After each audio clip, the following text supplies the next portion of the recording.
Good morning to all of you. So let us have a revision, just a rapid fire round session only.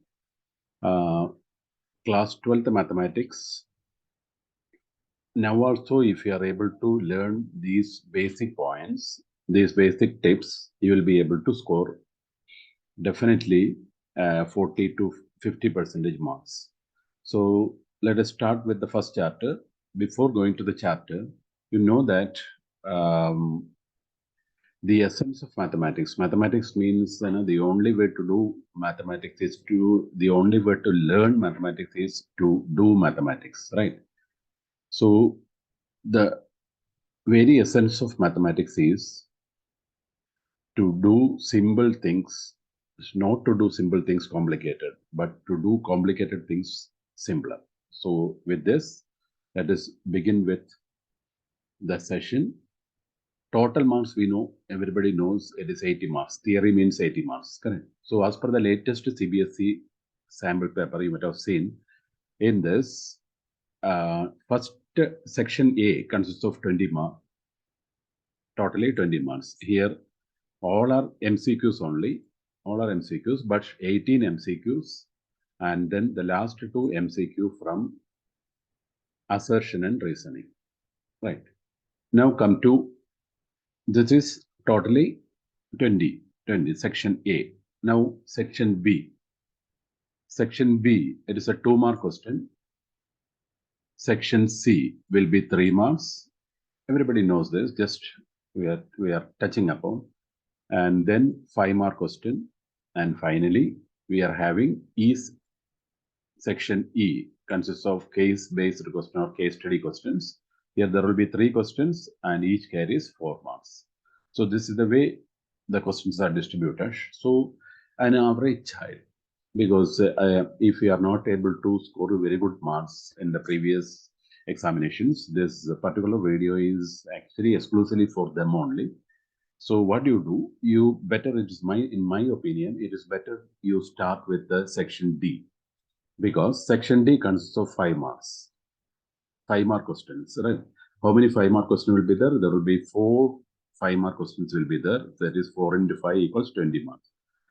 Because why I'm telling you this? Because here, these 5 marks, you can have, definitely you will get the questions from this. Because one question from relations and functions, normally from the relations and function, then one question from matrices, then one question from application of derivatives, and one more question from 3-dimensional geometry.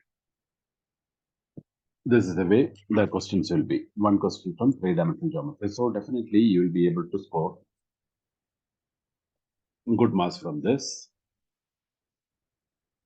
So first you attempt this 5-mark question, then come to section B, that is 2 marks, then 3 marks. After having these 5 marks, 2 marks, and 3 marks, you can go to MCQ. Right.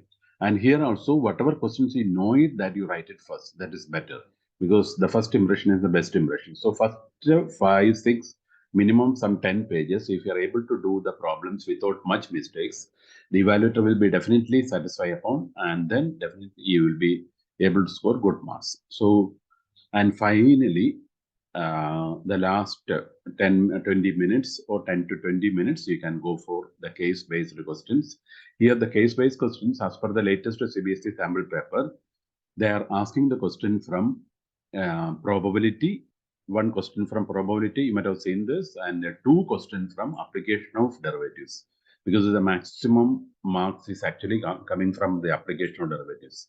So better have focus on this probability and 2 applications. Suppose, because I am telling you in this order, but it is not necessary that you have to go by this order. If you are really, because each and every child is unique, and they are having their own way of writing, their own way of attempting the problems, correct? So they can start with anything, but this is my idea.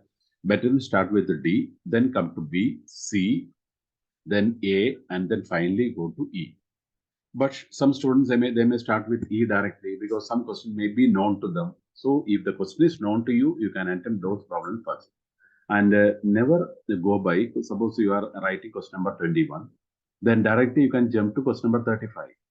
Correct. And then come to 24. Because students, what they normally think, we have to write in the same order, then 21, then they are leaving some space and writing 22. This is not the way of attempting the problems while the exam is on.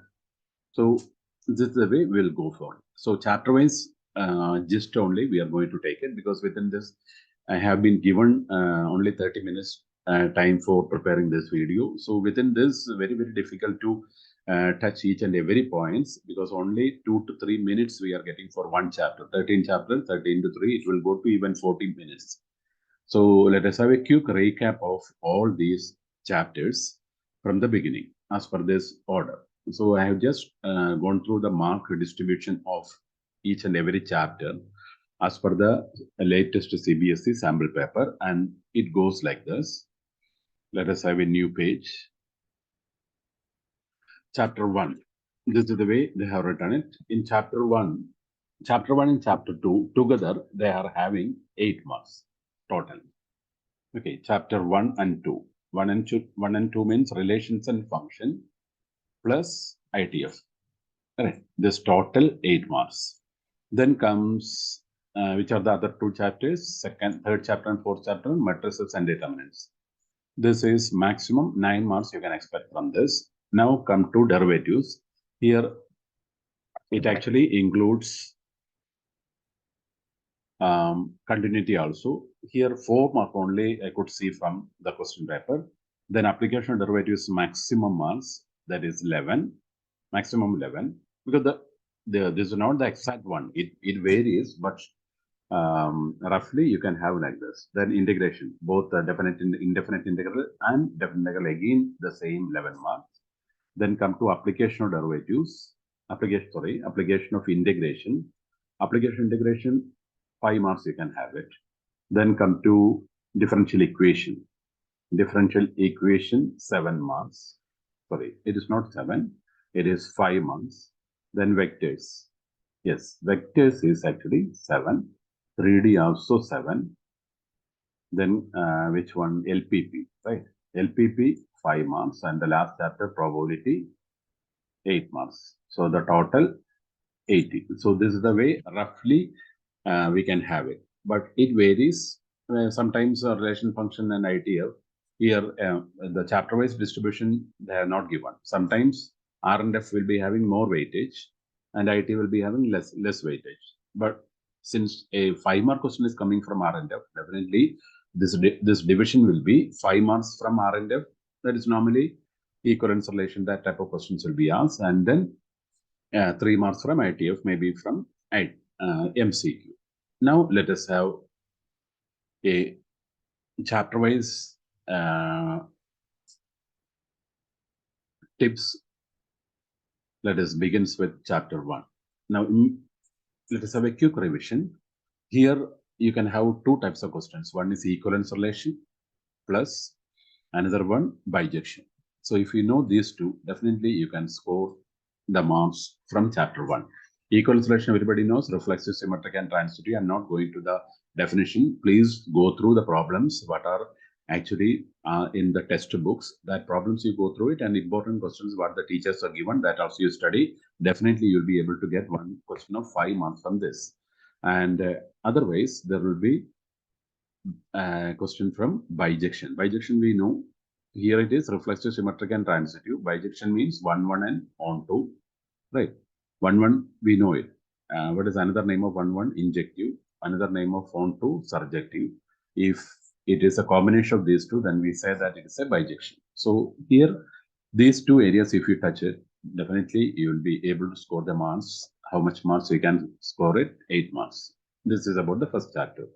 Now come to chapter 2 and chapter 3. Chapter 2 and chapter 3, matrices and determinants. Here maximum how much marks? 9 marks. Right. Here definitely a 5-mark question will come. Why? Because solved by matrix method. Therefore, the remaining 4 marks may be from this chapter.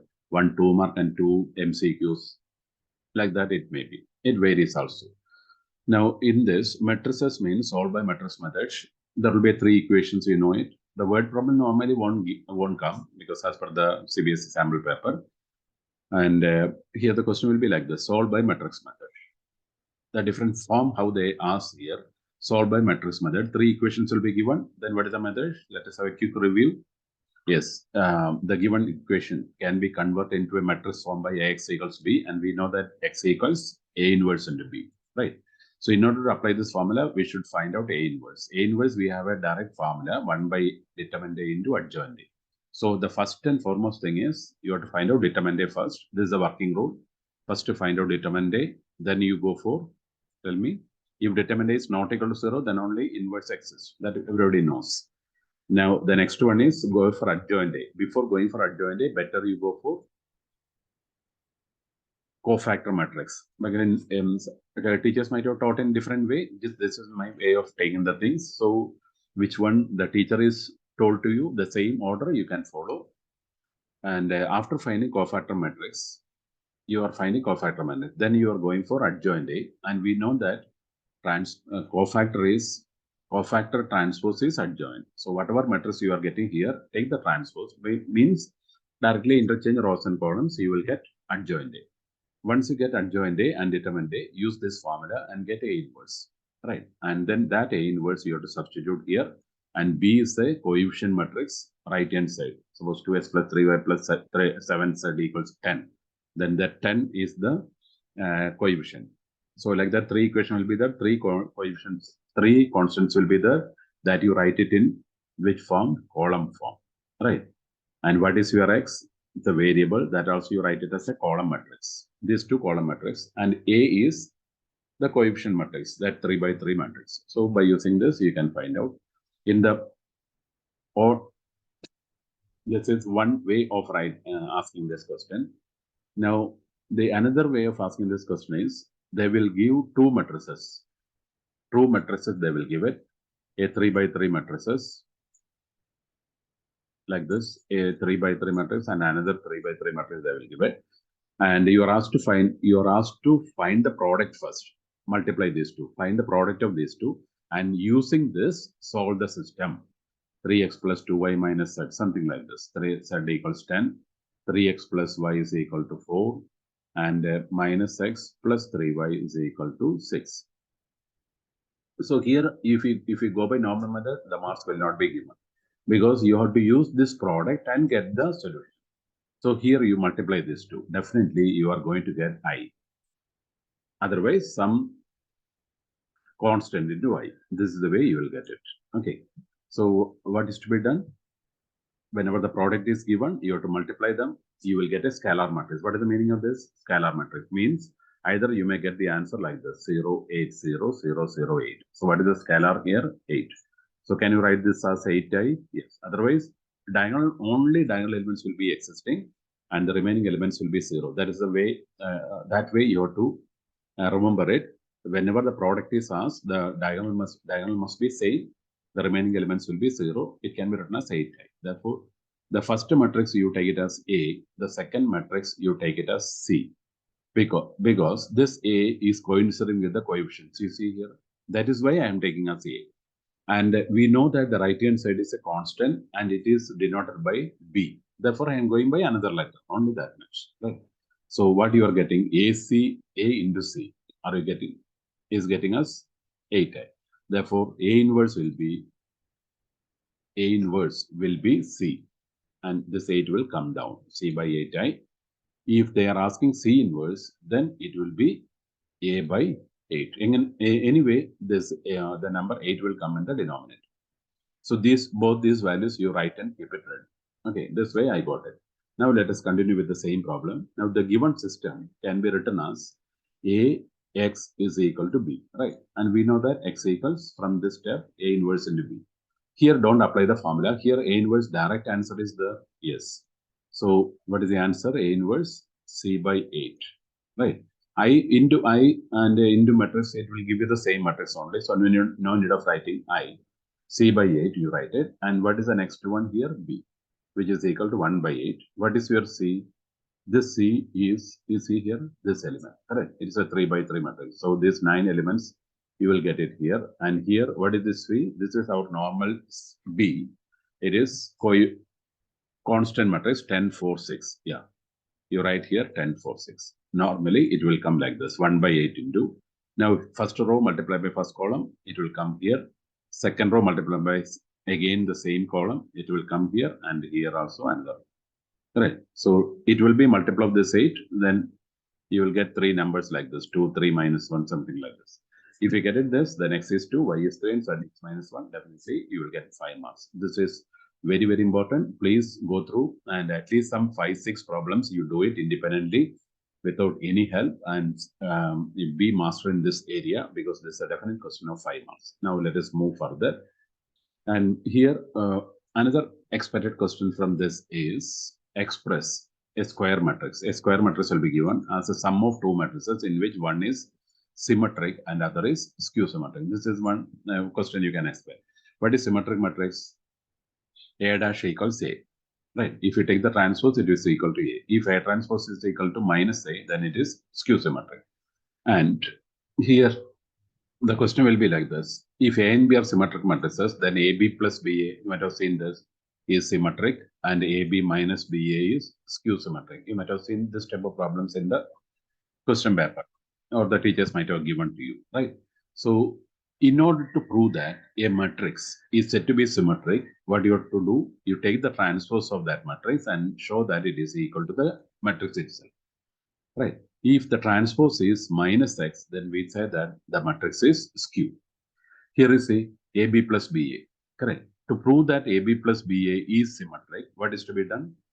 AB plus BA, you find out first, and then take the transpose, AB plus BA transpose, which is equal to, what is to be proved? AB plus BA itself. Correct? Same matrix, it should repeat. Then it is symmetric. So this way you have to go when the problem comes under this. Here, in order to learn this, better you study these formulas. A plus B transpose. What is the formula? Dash or T? Any one of them you can use it. A transpose plus B transpose. If it is minus, A transpose minus B transpose. Yes, here you have to be very, very careful. It is B transpose and A transpose. You see, the order is changed. So immediately you write B. Remember, R means remember. Similarly, there's one more result, AB inverse. Though it is coming in determinant, what is AB inverse? B inverse into A inverse. So these two formulas you have to remember better, because here the order is reversed. In the case of product, even though it is transpose or inverse, the order will be reversed. Connected to this, a 3-mark question can be asked, because what they will do, they will give a 3 by 3 matrix. They will give another matrix B inverse, a 3 by 3 again, and you are asked to find out AB whole inverse. So if you multiply these two, will you get AB whole inverse? No. AB inverse, you apply the formula first. What is the formula? B inverse into A inverse, right? And B inverse is already given. No need to find out anything, because B inverse is readily available with you. A inverse, you have to find out. A is only available. Then you go by your normal formula. A inverse is 1 by determinant A into adjoint A. Use that formula, get A inverse, and substitute here. Right? B inverse to be written first, then A inverse multiply, you will get AB whole inverse. So this is the way you can attempt the questions from symmetric and skew symmetric matrix and inverse. Right. Now, next is determinant. In determinants, the questions will be like this. Determinants, the basic formulas you study, because cofactor everything is coming in the same chapter only. Again, so basic properties, Ka, determinant of Ka is equal to K raised to N into determinant A. You know this formula, right? 4, 5 formulas are there. What is this K? K is a scalar, right? And what is this N? N is the order of this square matrix A, because determinant is only for square matrix, everybody knows. So this is the formula, we have to use it. Suppose a question comes like this, 3A. What is the value of 3A? Where A is a matrix of order 3 by 3. Then tell me 3 raised to, this order you write it in the power, 3 cube into determinant A. Determinant A will be given to you, 27 into, suppose determinant A is given as 8 or 5. If it is given, then you multiply this, correct? Then get the answer. So in order to find out determine Ka, better use this formula. Correct. Similarly, another formula is determinant adjoint A. What is the formula? Determinant adjoint A. Determinant A raised to N minus 1. Formula, you try to remember it. And if a is also multiplied along with the determinant, then the formula determinant raised to n. Because if we multiply a here, n minus 1 plus 1 will come, it is n. This is third one. Then determinant A transpose and determinant A both are same only. Determinant of a matrix and its transpose both are same. So the MCQ questions normally comes from this area. So better we try to learn this and then apply in MCQs to get the direct answers. So learn all this formula that is about determinant, and here also collinearity, right? In terms of determinant. What is meant by collinearity? Collinearity means the points which are lying on the same line. They are called collinear points. To prove that the points are collinear, that 3 points area you find out. We know that x1, y1, x2, y2, and x3, y3 are the coordinates. Then x1, x2, x3. All the x coordinates you write in the first row. All the y coordinates put it in the second row, and 1, 1, 1 in the third row. And find out this value. And if you are getting the answer 0, area 0 means no triangle can be formed, means area, the points must be on the same line. That is why you are unable to frame a triangle. Therefore, the points are collinear. Yes. So these are the minimum points, minimum points, because it doesn't mean that if you go through only this, you will be able to very good marks. No, these are just I am touching up all the points in the chapter to score that minimum level of learning. That is the purpose of making this. Now come to the next chapter, chapter number 5, that is continuity and differentiability. Continuity and differentiability. And in this continuity and differentiation, the maximum marks they have given less only 4-mark question. What are the different areas under this? One is by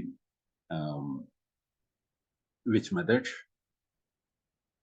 Chain rule, right? First one, chain rule. Then comes implicit function, right? Implicit function question may be asked. Then comes parametric form.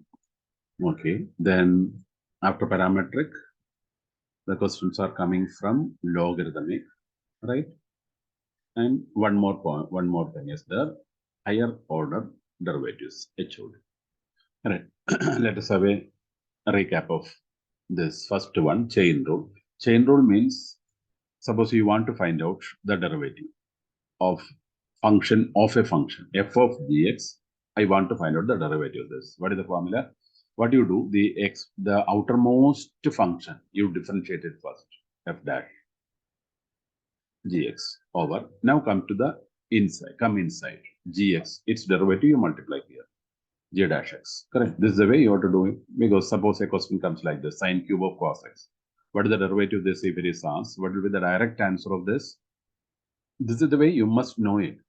3 sine square, I will write the formula directly and tell me whether it is correct or not. 3 sine square cos x into cos of cos x into minus sin x. Will it be the answer? Yes. Right. First cubic. X cube derivative 3x square. So sine cube cos x derivative 3 into sine square cos x. That is written here. So cube is over. Now come to the next function, sine. Its derivative is cos. So cos of the remaining as it is, you write it, cos of cos x. Then come to cos x. Its derivative is minus sin x. Now x derivative. We know that x derivative with respect to x is 1. So this is chain rule.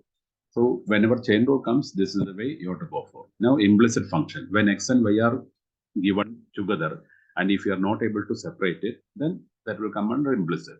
And even explicit also, the method is same. Suppose a question comes like this, x cube plus y cube equals 3xy. You cannot separate the variables x and y. Correct? All the x's must be kept on one side and y on the other side. It is impossible in this case. So this type of problems, when it comes, when x and y are given together and you are asked to find out the derivative, the method is direct differentiation. Correct? And in differentiation, you should know the 2 rules which you have studied in 11th standard. One, product rule and quotient rule, that everybody knows. Correct? What is product rule? uv dash plus vu dash. Then what is quotient rule? vu dash minus uv dash by v square. This formulas we know it. Now here, if you want to differentiate, 3x square plus 3y square only, or 3y square into something. Yes, dy by dx. Why we are writing this? Here we have to focus on, because you are differentiating with respect to x, right? You are differentiating with respect to x. So x cube derivative, it is actually 3 into x raised to 3 minus 1, 3x square into x derivative. What is x derivative? 1. So no need to write that. That is why I not written anything. But y cube means 3y square into y derivative with respect to x, dy by dx. Here 3 constant. Now xy. Here you have to apply product rule. X into derivative second, dy by dx, plus y into derivative first, that is dx by dx 1. Now from this, all the dy by dx terms collect to one side, and remaining terms which are free from dy by dx put to the other side, and find dy by dx from that. So this type of questions comes under implicit. So this is also quite easy area. You will be able to score marks here. Now come to parametric. Very, very important. Out of this 5, these 3 are very, very important. Here only maximum questions normally we can expect. Parametric and higher order derivatives. Parametric. In parametric, let us start with parametric. Here, how the parametric form will be given, because immediately you can able to identify x equals some function of theta, y equals some another function of theta, and you will be asked to find out the derivative dy by dx. What is the method? We have a direct formula for this. dy by d theta, because y is in terms of theta. So dy by d theta you find out. Then dx by d theta also you find out, and then divide both.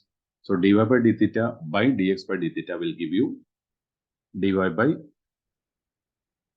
dx. Now, dy by d theta by dx by d theta is dy by dx. Now, for example, x equals a sine cube theta. I'm not writing the problems because we don't have the time for it, but only 1 or 2 cases, let us see. Here you find out ds by d theta, right? We know a constant, don't apply product rule and all. A and b are constants, correct? Here x is in terms of theta means x is a function of theta, and y is also another function of theta. Then one is cos cube and other is, this is cos cube theta, and this is sine cube theta. Now a into, what is the derivative of this? 3 sine square theta into cos theta. And in this case, what is dy by d theta? 3 cos square theta into cos theta derivative minus sine theta. Now what is dy by dx? Second by first. Remember, second by first. Minus 3 cos square theta sine theta divided by 3a minus 3b. 3a sine square theta cos theta. What are the cancellation? Cos theta and cos theta cancel. Sine theta and sine theta cancel. 3 cancel. B and A will be left. Minus B by A. Cos by sine will give you cot theta. This much everybody will do it, correct? But if the question is, when d square by d square higher order derivative is asked, then students normally commit mistakes. So you have to be very, very careful here. So remember this point, because many students have committed mistakes, because CBSE has instructed the teachers to teach this point clearly, and they have to focus on here.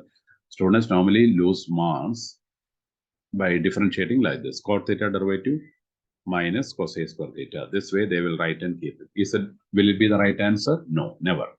Right, because minus BB is also correct, minus cos square theta is also correct. You are differentiating once again with respect to the variable. That is the most important part of differentiation. You are differentiating with respect to the variable x, right? Here the function is theta. So you have to differentiate theta once again with respect to x. So what you will get is d theta by dx. And you already calculated dx by d theta. So whatever answer you got it from dx by d theta, take the reciprocal and substitute here. And then little bit simplification, if you do it, you will get it. So this is the way you have to go when the question comes under parametric. There are problems, minimum 4 or 5 problems the teachers are given, that you must go through it and then have master in this parametric form. Let us move further. Let us go to logarithmic differentiation. Logarithmic differentiation is a very, very important area. Here, 2 types of questions they normally ask. One type is directly x raised to cos x, correct? Or cos x minus sin x, something like this. Base is a variable, power is also variable. Then you have no other alternative except logarithm. Right. Then another one is, the question will be like this: x raised sin x plus cos x raised to tan. There will be 2 terms, and both will be having the same property. Base and power both are variables. Correct. Then some complex form they will get it like this: cos x raised to 2 by 3 into cube root of cube root of sine x divided by sine raised to 4x. You differentiate this. These are the different questions. Correct? All these questions can be done by using logarithm. But this is the most important case. Second case is the most important one. Second case is most important one because the students commit mistake in this area. And first one, you can do it. Let y equal. What is the working rule for finding it? Everybody knows. Let y be the given function. Let y be the given function. Then log y. Correct. Apply power rule of logarithm. The base will be down. Once the power will be down. Once the power is removed, then differentiate by using product rule on RHS and find dy by dx. This is a procedure. Now let us start with second question. In the second question, you apply which method? UV method. So try to remember this question. Whenever plus or the operation minus, any one of them, if it comes, let it be any number of terms. Whenever the combination of terms are there, correct, where in terms of plus and minus, you always go by UVW method. Correct. So let us see. U equals x raised to sine x first term. Then V is equal to cos x raised to tan x. This is second term. Right.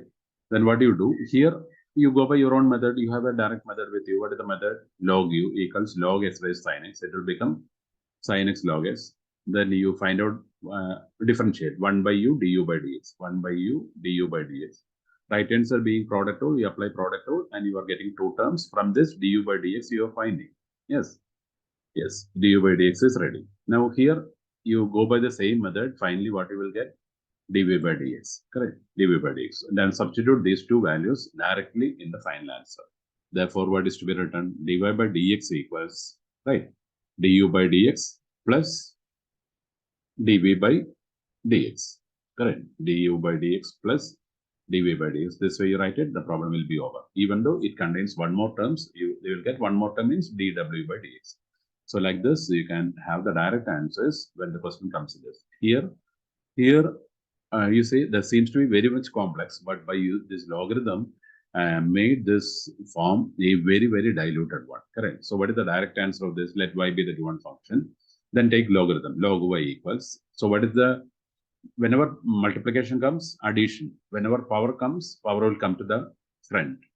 Correct. And whenever division comes, it will be minus. So what is the direct expansion of this?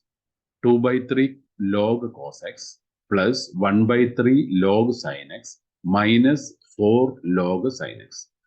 Yes or no? Yes. 2 by 3 log cos x plus 1 by 3 log sin x minus 4 log sin x. This way you will get it.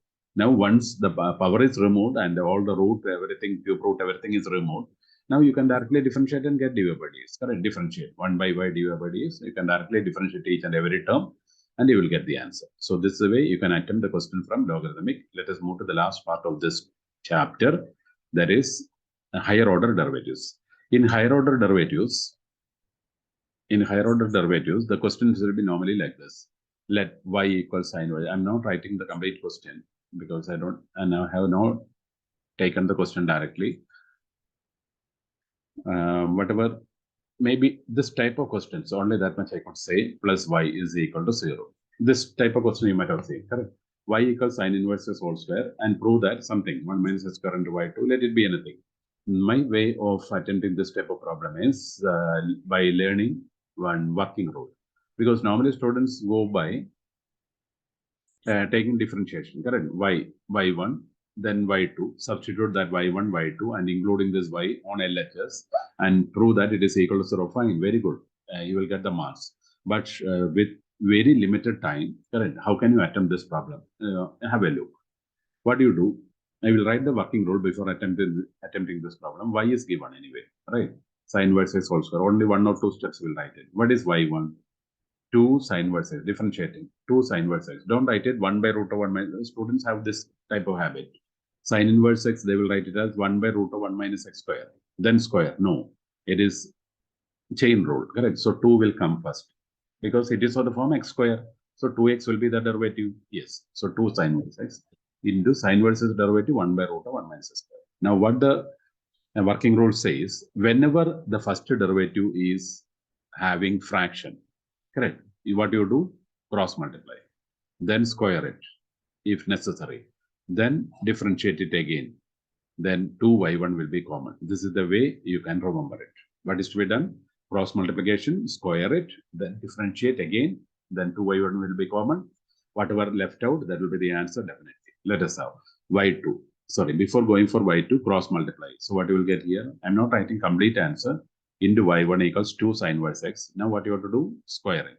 So 1 minus x, the root will be removed, y1 will become y1 square. What is the square of this? 4 into sine inverse x whole square, and sine inverse x whole square is y. Now you are getting this format. Now differentiate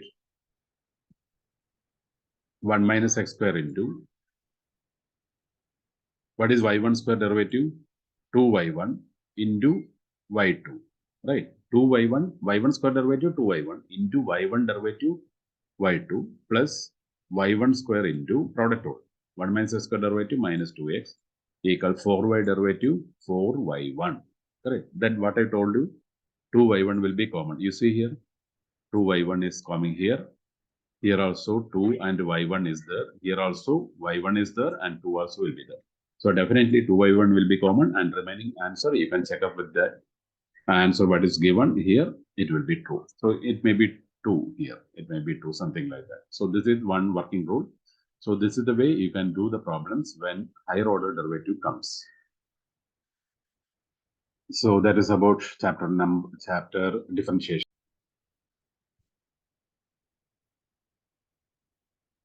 Let us move to the next chapter, application of derivatives. This is the last chapter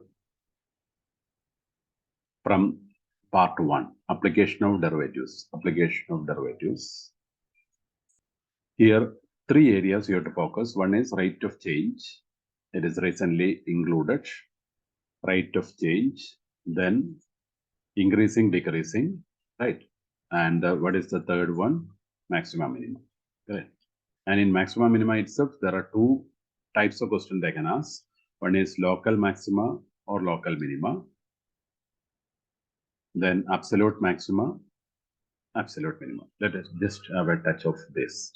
Rate of change. Here, one easy question you will get it, and a 2-mark question definitely you will get it, because application of derivatives, how much marks? Maximum marks, right? 11 marks. So here, this is a 5-mark question, and as per the latest CBSE sample paper, they have asked 2 4-mark questions from 2 into 4. 4-mark question, that is CSQ, case-based question, case study questions. 2 questions they are asking from maximum minima. That only what the question paper says. So let us see. Rate of change of quantities means, suppose V is equal to 1 by 3 pi r square h. Correct. This is the formula for finding volume. Then if you want to find out the derivative, here there are 2 variables. So you have to apply product rule. So it never comes. Whenever 2 variables are there, there must be a relation connecting these 2. Suppose h is equal to 1 by 6 or something like that, the equation will be given. So accordingly, you have to find out. If they are asking rate of change of height with respect to time, that is dh by dt, the complete term will be in terms of h. So what is to be done? R is to be replaced. What is R? Cross multiply 6h. So 1 by 3 pi into 6h whole square into h. Once you get this, this is V. Now dv by dt, 1 by 3 pi, 36 outside, hq will come. Its derivative 3h square into dh by dt. Like this simple problem only, you will get it from rate of change. One question, that ladder question also, please go through it, because that is also normally they ask. Now, the most important area is increase and decreasing as well as maximum minima. Increase and decreasing, what is the working rule? Let us write it. Increasing, decreasing. What is the working rule?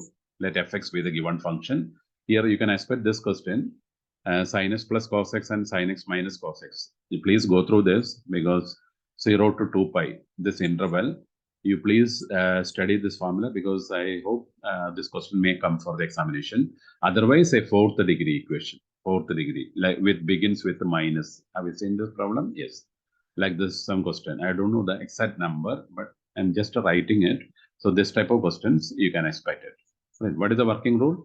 Let fx be the given function. Okay. Then go for the first derivative, that is f dash x, equate with 0. Correct. F dash x is equal to 0. Naturally, you will get x value.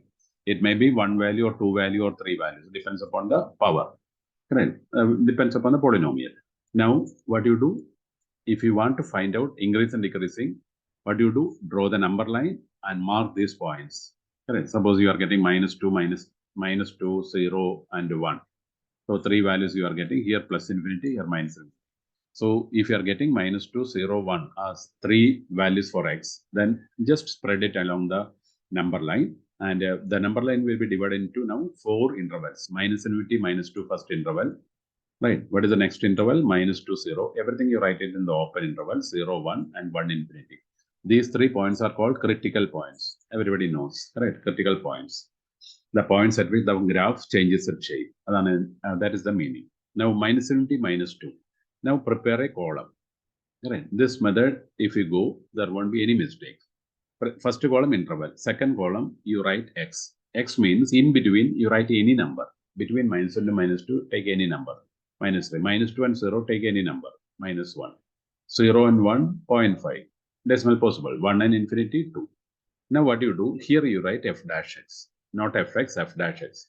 F dash x, while writing, you have to be very, very careful. You write the factorized form of f dash x here. What is the meaning of factorized form? Factorized form, we'll remove this. Factorized form means, suppose you are getting -6 into x plus 1 into x minus 3, something like this. Then this is factorized form. Because if you multiply, you will get a quadratic equation, but the computation work will be tedious. So in order to avoid that, better you write a factorized form, including the sign. Suppose you are taken some -6 outside here, then that also to be reflected here. Okay, then substitute this value, you put sign only, -6, negative, -3 plus 1, negative, -3, -3, negative. So total is, what is the next column? Sign. Right? It is total is negative, negative into negative into negative sign.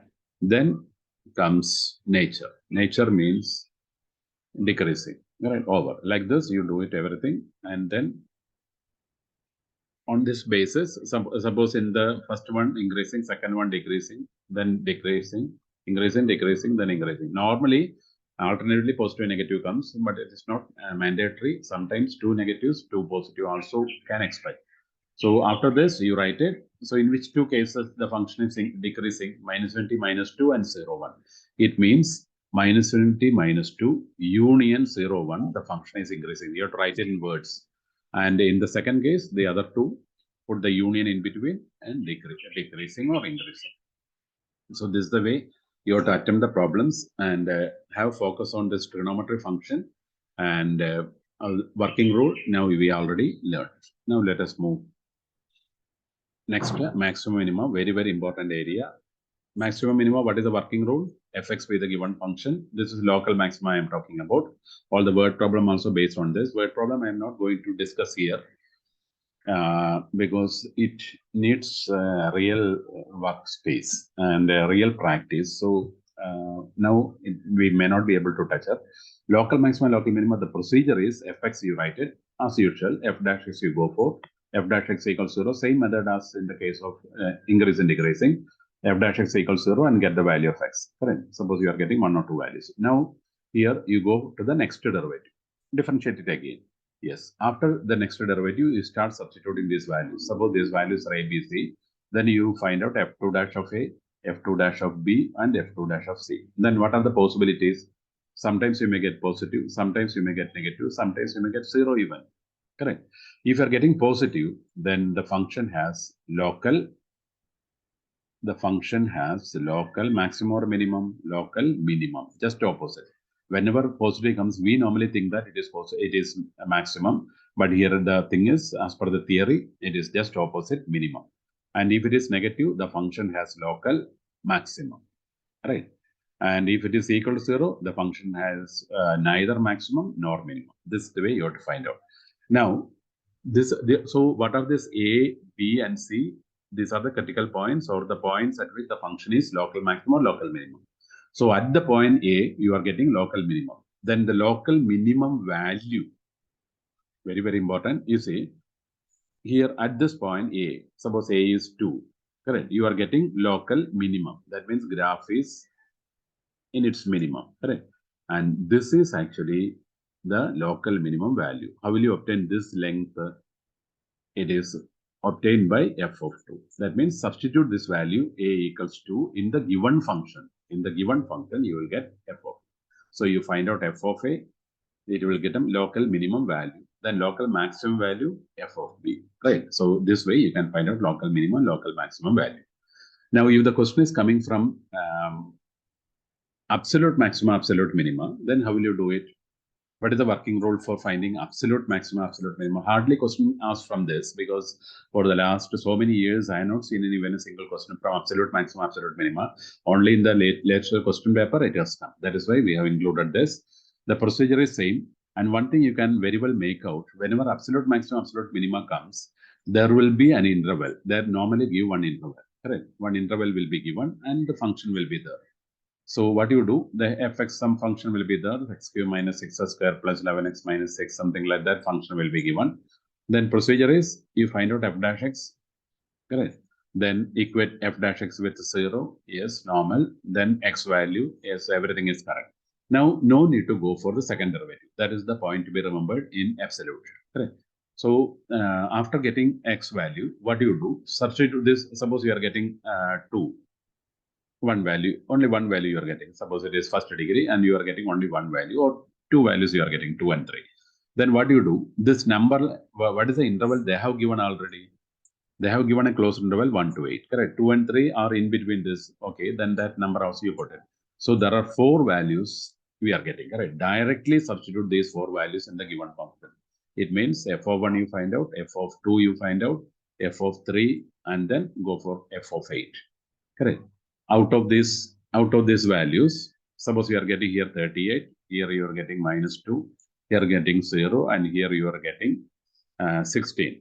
Now tell me which is the maximum? 38, correct? So here you write absolute maximum. And what is the minimum? This is minimum, correct? This is minimum, absolute. Therefore, at the point x equals 1, the function having absolute maximum value, and the absolute maximum value is 38.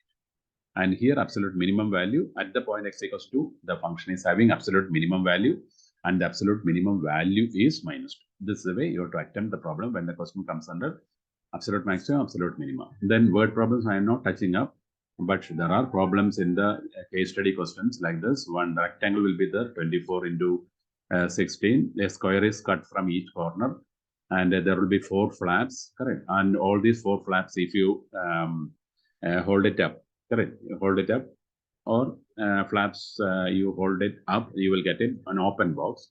What is the volume of the box? What is to make you have to find the side of the square to be cut off so that the volume is maximum. This type of question comes that easily we can do it this, because students normally think it's a word problem means it is difficult. No, it is not like that. If you write 50% of the problem also, you will get 50% marks. So don't think that the question, because what is my point of view, you have to attempt all the problems, whether you know it or not, whatever may be, you have to attempt, because at least 50% if you write it, out of that 20% is correct, they have to give the marks for that, right? So attempting all the 38 questions is mandatory. Each and every problem you have to attempt it, correct? Whether you know it or not, that is the second thing. You have to attempt all the problems, but try to attempt all the problems which you know it perfectly in the beginning, so that the evaluator will get a very good impression on you, correct? And then afterwards, you can attempt the problems where you are not having that much sure, correct? If you are not having the confirmation, then better you attempt the problems with the minimum steps. So here, what is the length of the box? 24 minus, if suppose x is the side of the square to be cut off, here also x is cut, here also x is 24 minus 2x, then the breadth will be 16 minus 2x, and the height will be naturally x. Now volume means length into breadth into height, correct? 24 minus 2x into 16 minus 2x into x. So 24 minus 2x, you write it first. Then the remaining 2, you multiply together, you will get 16x minus 2x square. Why I am making like this? So that it will be of the form uv. So I can go for the derivative. V means fx, correct? Now you are in that form, local maxima, local minima, correct? F dash x, you find out, get the value of x, correct? Then go to the next derivative, substitute this value, and you will get negative. If you are getting negative, the volume is maximum. At what point you are getting negative, you check it up. That is the answer, what is required. Suppose x equals 3, you are getting x equals 3, the side of the square to be cut off to get the maximum volume. So this type of problems, a few problems, how much you will be able to digest it, Only those problems you pick up from the book with the help of your teacher, and then just work upon. Definitely, you will be able to score 50% of the questions, even though you are not attempted even a single question so far. Definitely, you can do it. Okay. So let us move further. That is the end of the first book. Let us have the second book. Let us begin with indefinite integral. Indefinite integral, because this is one challenging area normally student thinks, and a few formulas you have to go through. So please study all the formulas. I'm not touching up the formulas and all. I will touch with the substitution. Substitution, 2-3 tips I will give you. First is, whenever the function is of this form, f dash x by fx dx, then the answer will be log of fx. Better you by heart this, correct? What is the meaning of this? When the numerator is the derivative of the denominator, the answer will be log of denominator, correct? Similarly, whenever f dash x by root of fx comes, correct? Same function with a root in the denominator, the answer will be directly 2 root fx plus a. If possible, you study this also. Root of fx, if possible. Otherwise, just leave it, correct? If you find difficulty in this, you can leave it. Otherwise, you study this. This will be 2 by 3 into fx raised to 3 by 2 plus c. So these three forms will give a lot of idea about the substitution method, correct? So when the numerator, so everywhere, one thing you can observe, everywhere f dash x is in the numerator, right? And fx may be in the denominator, may be in the numerator with root or without root. So this is the point. So these forms, if you find out, if you learn it, then the problems from that substitution method, definitely you can crack it, correct? So the f dash x by fx without root, log fx, f dash x by root of fx, it is 2 root fx, and the root of fx and f dash x will give you 2 by 3 into fx raised to 3 by 2. Now, the second part is inverse trigonometry, the trigonometric function application. There won't be much problem in that. They are not asking question from that, but that is why I'm just skipping that area. And the next one is 1 by quadratic. Before that, let us have the special formula, correct? Golden formulas, we normally say special formulas. That is special integration. Special integration, there will be 6 forms. Better you learn it. 1 by a square minus a square, first one. Then 1 by a square minus a square without root, first 3. Right? A square plus x square. These are the first 3 without root. The next 3 with root. Here you know the formula by heart. 1 by 2a log it will come. Right? A plus x by a minus x. Here also 1 by 2a log x minus a by x plus a will come. And what about this 1 by a tan inverse x by a? You have to go through it. This formula, somehow you have to by heart it, and it must be very much on your fingertip. Then only problems you can attempt it much faster. And if the same formula with the root, if it comes, first one sin inverse x by a is the formula, and the other two log of last two with the root. You will get log of x plus question. Correct. Whatever the question is there, that you can write. Here, why I'm not going through, because these are all the ready-made formulas each and every teacher might have given to you. Definitely, please study this. Now let us go to the problems. Here the questions, how it will ask 1 by quadratic form or 1 by root of quadratic. So whenever a question comes, first you identify from where the question is asked in integration. Correct. 1 by quadratic may come or 1 by root of quadratic. Here one thing you can notice, numerator is constant, right? Numerator is 1. It may be 5, you take it 5 outside. If it is a, you take a outside, like that. So this way the question comes, correct? 2x square plus 3. If a question comes like this, what do you do? 2x plus 30. If question comes like this, first you keep the coefficient of x square 1. So x square plus 15, you write it. Now this is the integration. 1 by 2, take it outside. 1 by s square plus root 15 square. So you identify under which special integral this is to be. This is from this third one. Yes, 1 by s square plus s square. A is root 15. So the answer is 1 by root 15 tan inverse x by root 15 plus a. Half is outside, right? So this way you can attempt it when question comes under 1 by quadratic or 1 by root of quadratic. So 1 by root of quadratic also the method is same. But there is a slight change in this. Suppose the question is like this, 1 by root of, very important, 2x square plus 3x plus 10. You see here, this is also 1 by quadratic only. This must be converted into perfect square or completing the square. Correct. This is very common question, completing the square. What is the procedure? What is the working rule for completing the square? Coefficient of x square must be 1.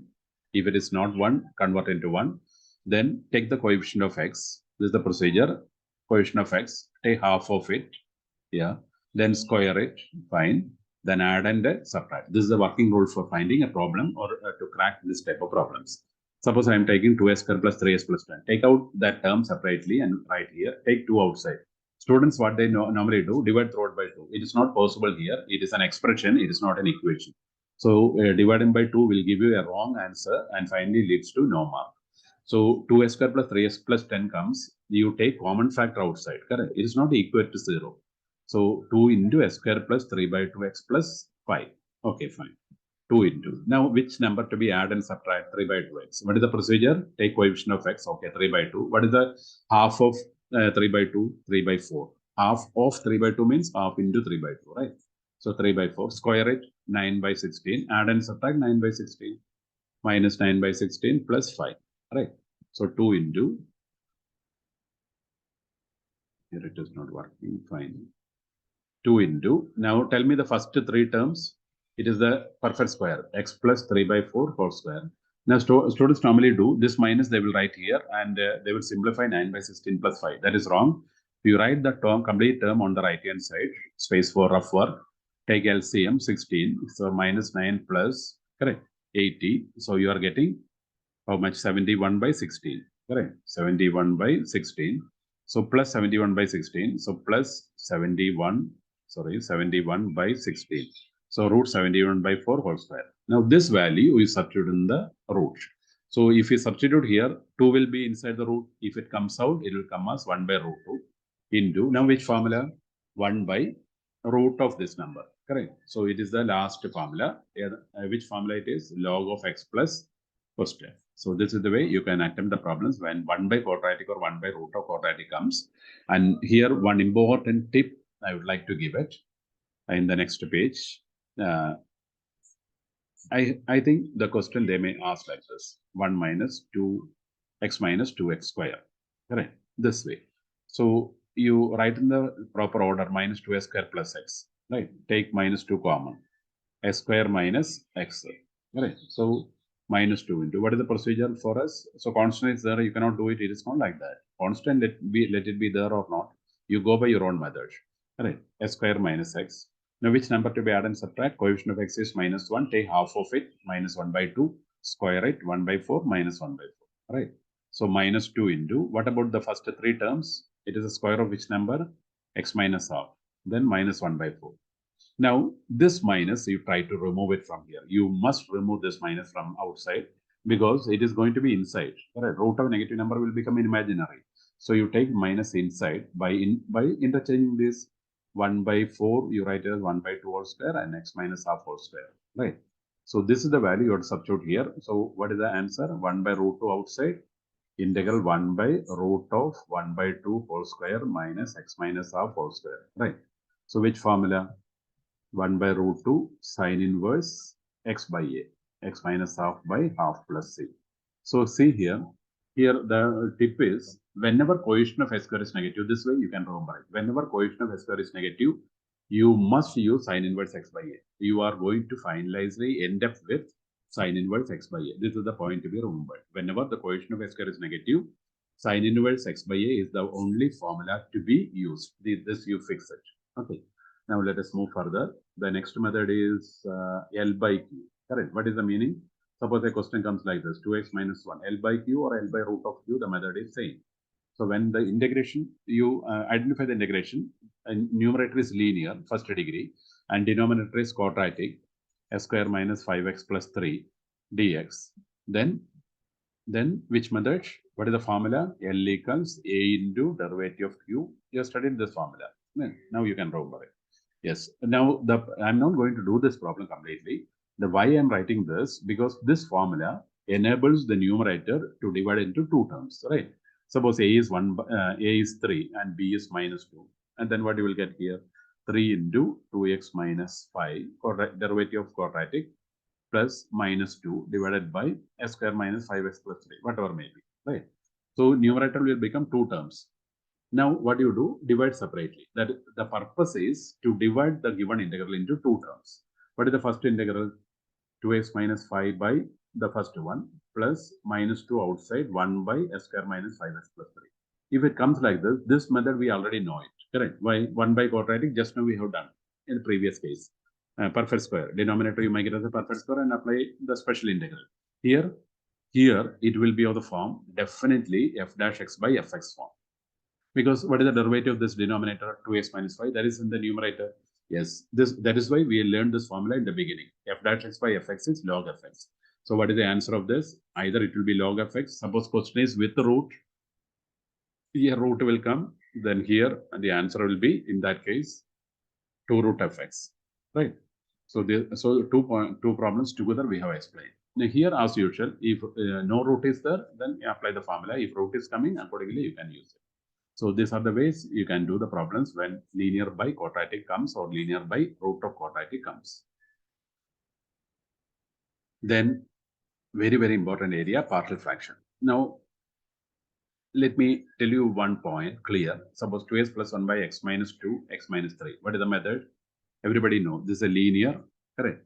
And when PF can be applied, this is the first point to be checked. Whenever the denominator is having minimum 2 factors, partial fraction may be possible. Maybe. I'm not saying it is always possible. No, may be possible. I will tell you the reason. So whenever you want to use partial fraction, two conditions to be satisfied. Degree of the numerator must be less than degree of the denominator. What is the method? Degree of the numerator must be strictly less than degree of the denominator. Then only partial fraction can be applied. And at the same time, denominator must be having minimum 2 factors. So if these two conditions are satisfied, always you can use partial fraction. And this is the first case. So whenever is here you see 2 factors are there, numerator degree is 1, denominator degree is 2. You can always apply partial fraction. What is the method? A by first term, B by second term. Correct. Suppose a question comes same type. 3 types I will explain it. Suppose 4 square into x minus 3 comes. Here also, what is the method? A by x minus 2, B by x minus 2 whole square because of whole square. And as usual, C by x minus 3. Correct. Now there is one more method, one more form. Instead of x minus 2 whole square, if it is x square minus 2 and x minus 3, then here the square is coming inside the root, inside the bracket. So the format will be different. Ax plus b by x square minus 2, then c by x minus 3. Correct? So these three, there are 4 or 5 in the book, but if you studied these three, definitely the question will come from this area. So partial fraction you can apply only when the degree of the numerator, this is a very, very key point to be remembered. As a tip, degree of the numerator must be strictly less than the degree of the denominator. And the second one is, what is the second condition? The denominator must have minimum 2 factors to apply the partial fraction, because factorization only leads to this partial fraction form. Now, suppose a question comes like this: x square minus 3 by x into x minus 2, x plus 1. Now, if it comes, could students normally see the denominator? Yes, x linear, x plus 1 linear. Okay, we'll go by partial fraction. A by x, b by x plus 1. Will it be correct? No. You see the degree. That is why I'm repeating you. I'm giving you the caution. The degree must be checked in the beginning. What is the degree? 2. What is the degree here? 2. So if the degrees are same, if degree of the numerator is greater or equal to the degree of the denominator, then the method is long division and convert this into q plus r by d form. This is the point to be remembered, right? So what you have to do? X square plus x term is absent. So we know how to divide a polynomial by another polynomial. S square plus x, correct, plus 0. Constant, if it is not there, then here you will get quotient, here you will get remainder, correct. And this is the divisor. And how to convert this? Q plus r by d. So what is the use of this long division method? To convert this form into our partial fraction. Partial fraction, to convert into partial fraction only we are using this. Suppose quotient is 1 and the remainder is minus 3 by x into x plus 1, something like this you are getting, correct? So it will become 2 integral 1 dx first one minus 3 into integral 1 by x into x plus 1. Here you can have two options. If you multiply this, it will become perfect square 1 by quadratic. Otherwise, go with partial fraction. Now it has become partial fraction. Then go with partial fraction and then do the complete problem. So partial fraction means these 3 points. If you remember it, definitely you can get a question from partial fraction. Then integration by parts or product rule. Tell me, it is uv dx, correct? What is the formula? First function into integral of second, right? Minus integral of derivative first into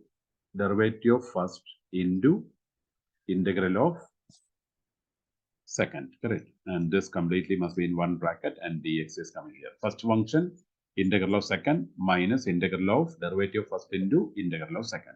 So whenever you're using this product rule, correct? Suppose a question comes like this, u into cos u du, correct? Here you see there are two functions.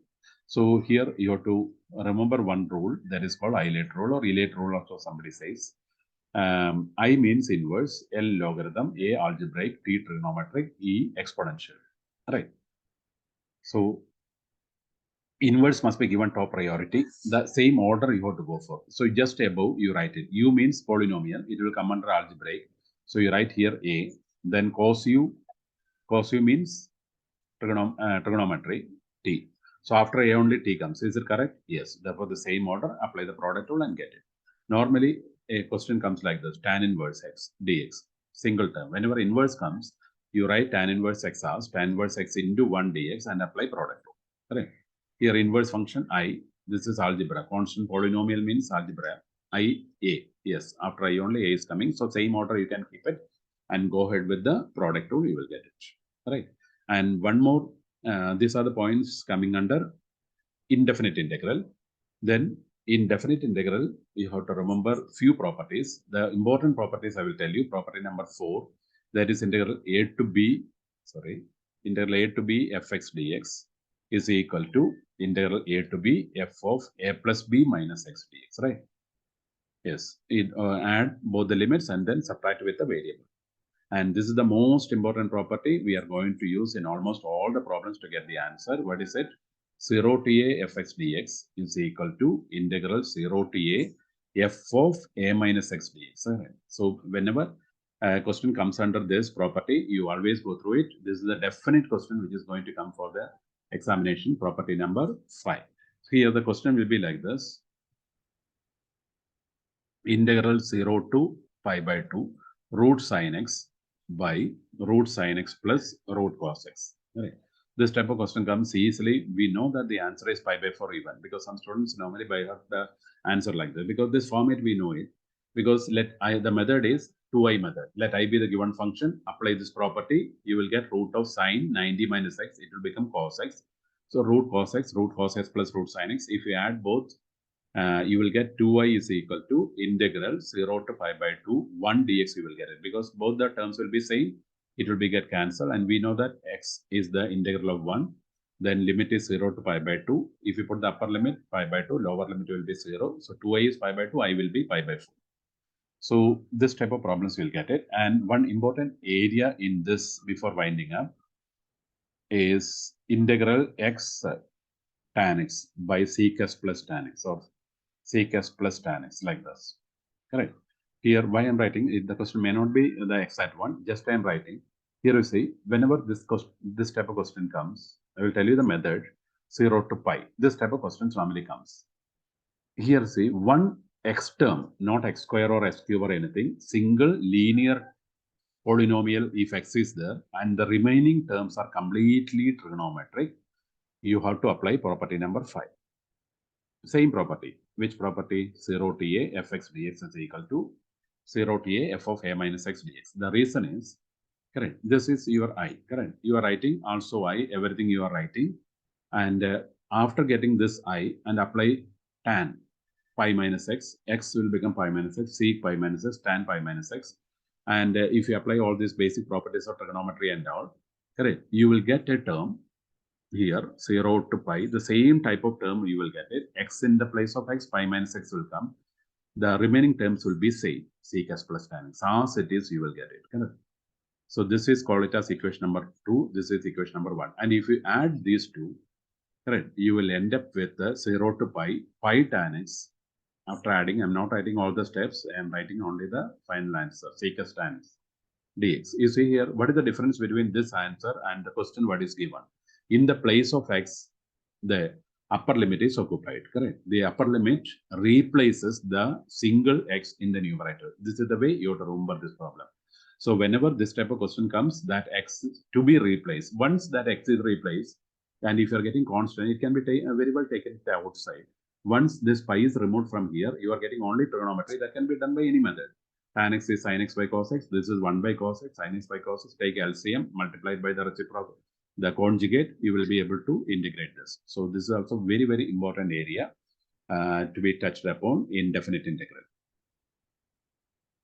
So the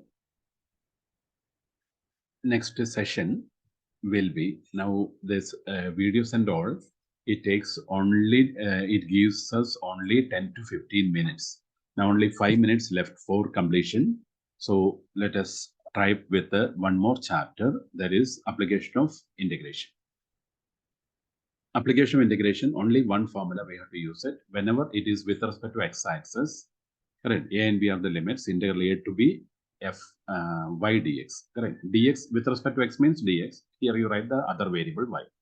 Whenever it is with respect to y-axis, hardly question comes, it is x dy. These are the only two formulas. And the simple questions only asking from this, correct.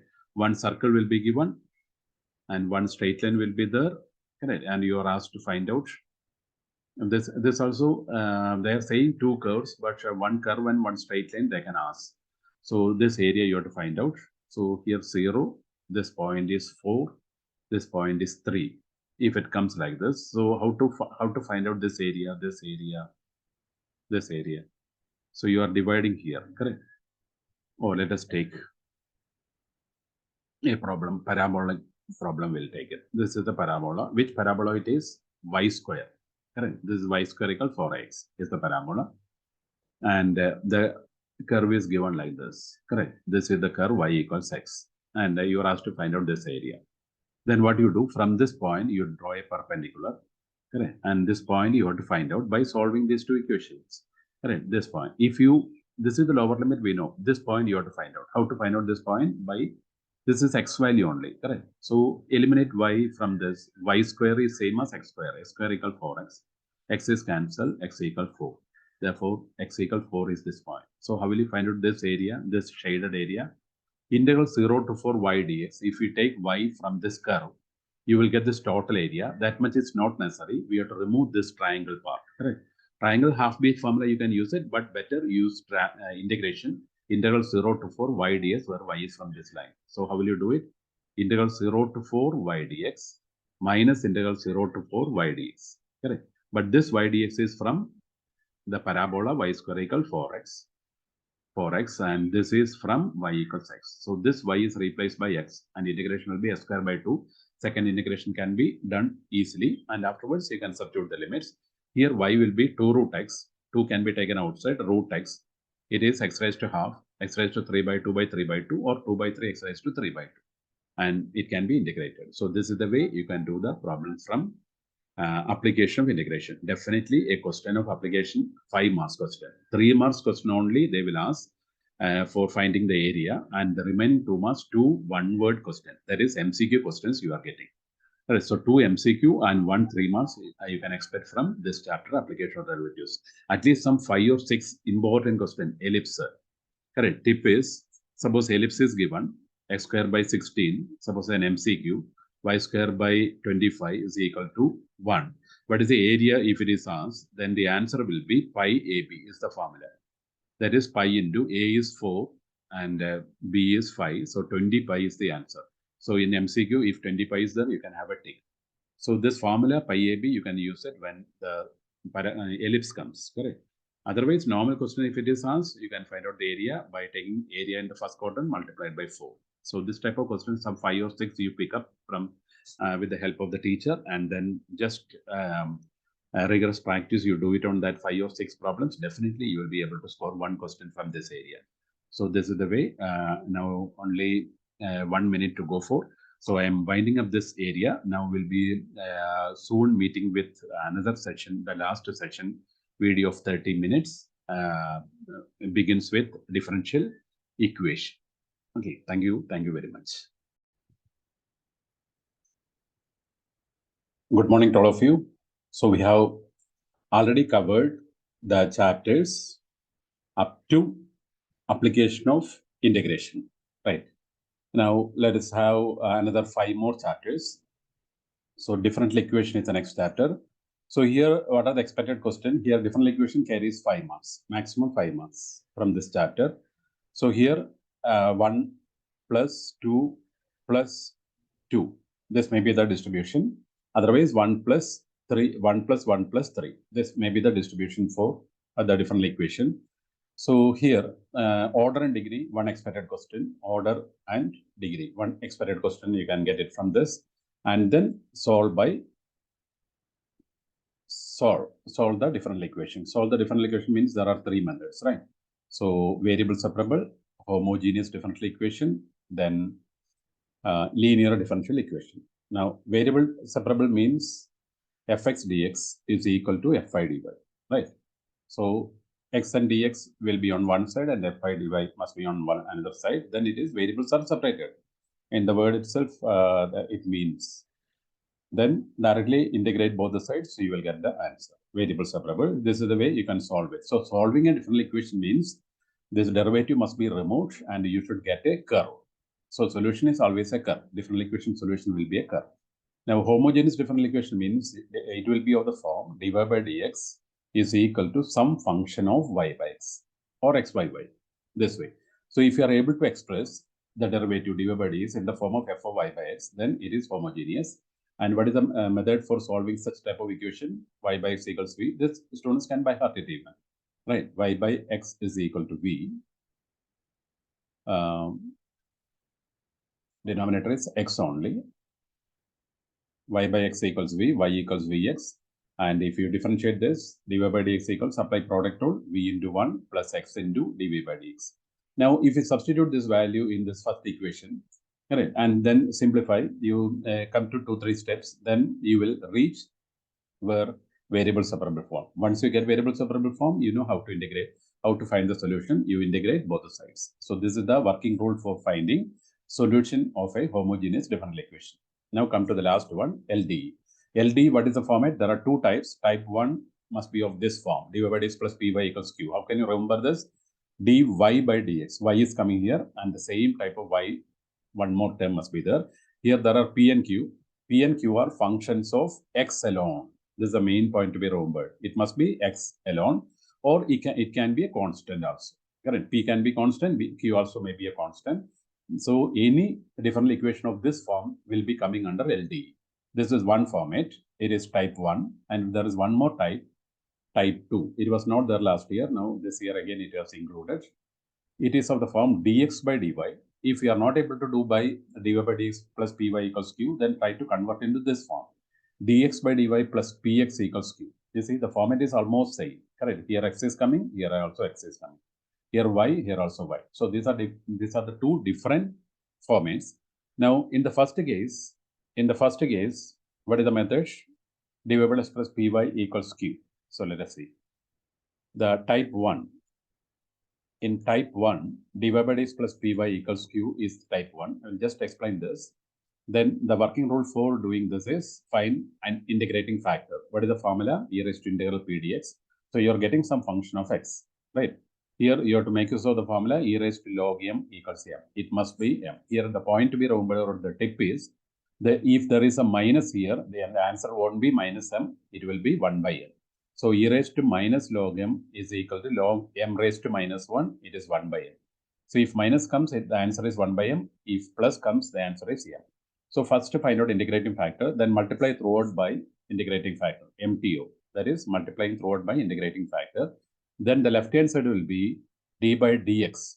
It will be a perfect product rule. That is the advantage of finding this integrating factor. Y into integrating factor, left hand side. Right hand is also, q is there, you are multiplying by integrating factor. Now integrate both the sides. So derivative and integration both are inverses. It will be get cancelled. So y into integrating factor equals, here integration symbol will come, q into if, it will be integrable. Right?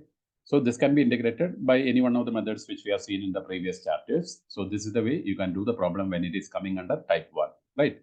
Now in type 2, if it doesn't work, then you try to find out dx by dy. Procedure is exactly the same. Px equals q. So what will be the integrating factor for this? Yes, e raised to integral p dy, because p and q are functions of y, therefore p dy. So the answer will be in terms of y. Let it be fy. Correct. Now multiply throughout by integrating factor. The procedure is exactly the same. So the left hand side will be product rule. It will be d by dy of x into integrating factor is equal to the same fy you multiply with the right hand side also. Right. Fy into if. And then after this, integrate both sides with respect to y, then you will get the solution. So these are the two types which we have seen under which one? LDE. So that is about the chapter differential equation. Now comes to the next chapter, vectors. Yeah. In vectors, one is general point, R equals AI plus BJ plus CK. Correct. And what are this ABC called? They are called DRS, right? DRS of this vector, general vector. And what will be DCS? DCS will be LMN. These are the DCS. And what is the relationship between them? A by root of A square plus B square plus C square, right? And M will be B by root of A square plus B square plus C square. And N will be C by root of. So there will be a relationship L square plus M square plus N square equals 1. Just I am touching up all the things, correct? Or L is cos alpha, M is cos beta, N is cos gamma. Here cos square alpha plus cos square beta plus cos square gamma equals 1. 2 years back, there was a question from this, and it was asked, what is the value of sin square alpha plus sin square beta plus sin square gamma if alpha, beta, gamma are the angles that the vector makes with x, y, and z axis? Then normally answer will be 2, right? Because cos square alpha replaces at 1 minus sin square alpha, 1 minus sin square beta, and 1 minus sin square gamma. You can do it because you might have done already all these problems. Now come to product rule. Product of two vectors. There are two types of product here you can see. One is dot product, and it is also called scalar product. And another one is vector product. It is also called cross product or vector product. Cross product or vector product. What is the definition here? A dot B equals mod A mod B cos theta. It is a scalar quantity, whereas in this case, A cross B will be mod A mod B mod B sin theta into n cap. What is this n cap? N cap is a vector which is perpendicular to both A and B. All right. Suppose two vectors are in this plane like this. A and B are two vectors. Then the line which is perpendicular to the base. Correct. Suppose these two vectors you are drawing on the table. Then a line which is perpendicular to the table will be the cross product. So if you want to find out a vector which is perpendicular to two vectors, then you can find out simply its cross product. That's the meaning of this. Right. Now dot product, we are having IJK combinations and so many results are there. And here one important point is projection. Right. What is the projection of A on B? What is the formula? A dot B by mod B is the formula for finding projection. Then in vector product, A cross B, how can you express it in terms of determinant IJK in the first row, the coefficients of A in the second row, the coefficient of B in the third row. So it is going to be a vector because something into I plus something into J plus something into K. So A cross B is a vector quantity, whereas A dot B is a scalar quantity. These are the 2 points. Then connected to this, how can you find out the area of a triangle? Correct. There are problems which is coming in even in MCQ. Area of triangle is given by the formula. Suppose the sides are given. Correct. Or let us start with the parallelogram. Suppose A and B are the adjacent sides of a parallelogram ABCD. Correct. ABCD is a parallelogram and whose adjacent sides are A and B. Then what is the area of this parallelogram? What is the formula? Area of the parallelogram is equal to A cross B modulus. Correct. Magnitude. So A cross B modulus is the formula for finding area of the parallelogram. Suppose I need only this triangle, then it will be half. Why area of the triangle is half of this? Area of the triangle is equal to, why it is half of the area of the parallelogram? Because any diagonal divide the parallelogram into two parts of equal area. Right? That everybody knows it, the lower class result only. Okay, this is area of the triangle. Now, I have seen in the previous papers, area of the parallelogram whose diagonals are given. One diagonal and another diagonal. Correct, D1 and D2. If D1 and D2 are the length of the diagonals, then in terms of vectors, then how can you find out the area? What is the formula? half into d1 cross d2 is the formula for finding d1 cross d2 with the modulus. This is the formula for finding area of a parallelogram whose diagonals are given, d1 and d2. Right. That is over. Then how can you find out I cross j, j cross k and all? Everybody knows, correct? What is the tip? One circle, then 3 arrow marks in anti-clockwise direction, put it as I, j, k. And then if I cross j comes, answer is j, j cross k, answer is I, and k cross I, answer is j. If the order is reversed, it will be minus.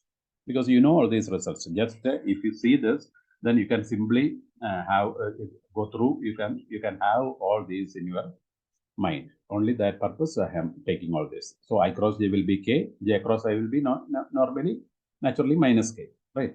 So these are the minimum formulas required under vectors. Then connected to this, so many problems are there. A and B are two vectors, right? Then what is the unit vector in the direction of A plus B or in the direction of 2A plus 3B? What is the formula? Whatever be the vector divided by its modulus will give you the unit vector in the same direction. If you need a vector in the direction of 2a plus 3b means same vector you write it divided by its modulus. So any vector divided by its modulus will give you the unit vector in the same direction. Suppose a plus b is one vector, correct, and b plus c is another vector, and they are saying a plus b is and b plus c is two vectors. Then what is the vector which is perpendicular to both a plus b and b plus c? Perpendicular. So what is to be calculated? A vector which is perpendicular to two vectors means you have to find the cross product. So first you find out a plus b, a and b will be given. So just add it, you will get one vector. Then b plus c you find out, you will get another vector. Then after finding a plus b and b plus c, what is to be done? You have to find out its cross product, right? So if you want to find out a vector which is perpendicular to two vectors means you find the cross product. We know that cross product means first order, first row ijk, second row the coefficients of a plus b. If a and b are given, easily you can find out a plus b. Just add I component, j component, and k components that you write in the second row, and b plus c, b cross c coefficients. B plus c coefficients you write in the third row. Substitute all the values, you will get the answer in terms of ijk. Suppose a plus b cross b plus c you are getting as 3a minus j plus k. Will it be the vector which is perpendicular to both a and b? Yes. But if they are asking unit vector perpendicular to this, then you have to divide this vector by its modulus. What is the modulus of this? 9 plus 1, 10 plus 16, 26. So 3a minus j plus 4k divided by root of 26 will give you the unit vector perpendicular to both a plus b and b plus c. Like this, problems are there. If you go through the question papers of previous years and even the last years, and this year's sample paper, you can have all these type of problems. So for that purpose only, we are just touching up all these formulas. Then a is given, b is given, a plus lambda b is one vector, and it is perpendicular to c. Find the value of lambda. This type of question you might have seen in the question paper, right? So a, b, c, all the three will be given. Then first you find out a plus lambda b. A you write it, lambda constant, plus b. This you find out first. Then c also you find out. Since a plus lambda is perpendicular to c, product of direction ratio will be 0. Correct. Whenever two vectors are perpendicular, what is the result? Product of DRS will be 0. Whenever two vectors are parallel, what is the result? DRS are proportional. So parallel means DRS are proportional. DRS are proportional. Then perpendicular means product of DRS will be equal to 0. So if you make use of these two results, many problems of MCQ and even 1 mark, 2 mark question can easily be solved. So that is about, and this type of problems are also there. A cross B will be given, then A dot B to be calculated, mod A will be given, mod B given. Like this, many problems are there. I'm not hitting up all these. So this type of problems you can do it if you know all these basics. Now come to the next chapter called 3D. It's a very important topic, and it is left for you people that this plane is totally deleted in the syllabus. Only straight line is there. So what are the only 4-5 formulas are there under straight line? One is equation of a line in 1 point form. Correct. Only 1 point, x1, y1, z1 is 1 point. What is the formula? There are two forms. One is vector form, other is Cartesian form. What is the vector form? R equals A plus lambda B is the formula. Here, once you write this, you must know each R, A, lambda, and B. What is R? It's a general vector. What is A? The point through which the vector, the point through which the line passes. What is B? Parallel vector. Suppose this is a vector. You want to find out this. It passes through a point with the position vector A and parallel to a vector B. Then if A and B are given, how can you write the equation of this line? R equals A plus lambda B. This is the vector equation of a line. Then what is the Cartesian form? Suppose instead of this point, you take it as x1, y1, z1 is the point.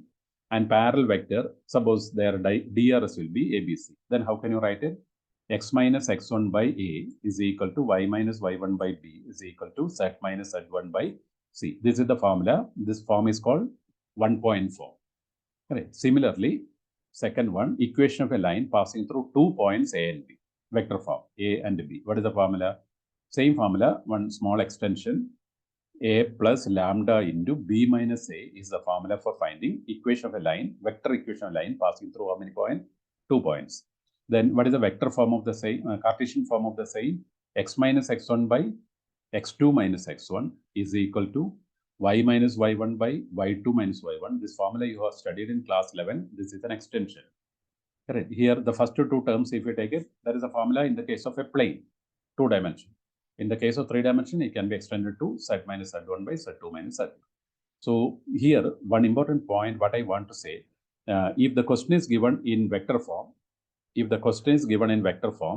you must know how to convert into Cartesian and vice versa. Suppose a vector form is given like this, correct? 2i minus j plus 3k. Tell me here. Now, what is the vector form of Cartesian form of this? X minus 2 by 2 is equal to y minus 3 by minus 1 is equal to z plus 4 by 3. It means here all these terms, sign you change it. If it is plus 2, you write here minus 2. Plus 3, minus 3. Minus 4, plus 4. Numerator is over and denominator DRS. Same way, the reverse. Correct. So vector form you must know the conversion from vector to Cartesian as well as Cartesian to vector. If you know this, many formulas we can reduce it. So we have reduced the formulas. And the shortest distance, next is skew lines. Right. Skew lines. What is the shortest distance formula? Skew lines. A2 minus A1. I am writing only vector form, and you try to make the child understand only one formula. Instead of studying all the formulas by heart, better you give only one formula and make it. So you may ask, if it is given in Cartesian, what is to be done? You teach Cartesian form, how can you convert into vector form and learn and make them to learn only one formula. So this is the only formula for the students. You tell them, if you are already taught, okay, well and good. Otherwise, you tell them, at least I learned this formula, vector form. It will be much easier than the other one, because here, whenever the equations are given, you have to find out shortest distance by using this. Now, there are some notes for this. Suppose shortest distance is 0, then what is the meaning? Lines intersect, right? Lines intersect. Suppose there are 2 lines, and there are 2 lines like this, right? And the shortest distance between them, if it is 0, means it will intersect, right? Or the given vectors are coplanar. So if the question is given like this, show that the vectors are coplanar, show that the lines intersect, then always you go for shortest distance 0. Means this numerator of this formula, you have to prove that it is equal to 0. A2 minus A1 dot B1 cross B2. If you are able to prove that it is equal to 0, then the vectors are coplanar, or the lines intersect, and shortest distance is 0 means the vectors are coplanar or the lines intersect. Now, how can you find out the point of intersection? Point of intersection, if you want to find out, convert this equation into Cartesian form and write the first equation. Suppose x minus 3 by 1 is equal to y plus 1 by 2 is equal to z minus 5 by 6. Correct. First equation, you write it as k. Apply k method. Then find x, y, z in terms of k. X equals k plus 3, right? Y equals 2k minus 1. Then z equals 6k plus 5. Yes? Yes or no? Yes. Substitute this value. This xyz value, you substitute in the second equation. And then equate any 2 equations. Just cross multiply, you will get the value of k. And substitute that with those values of k here. You will get xyz. That will be the point of intersection. So this is the way you can better the problems. And another important question is find the image or reflection. So always everyone must study this image or reflection. Correct. It is quite easy. You ask your teachers, it will be easy. At the same time, they can score. You can score very good mark also, because here there will be definitely a 5-mark question, and we are expecting shortest distance between the lines, or show that the lines intersect and also find the point of intersection. If it's not there, then definitely you can expect the question from image or reflection. So to find the image or reflection, we know foot of perpendicular to be calculated from the point, and by using DRS method. Correct.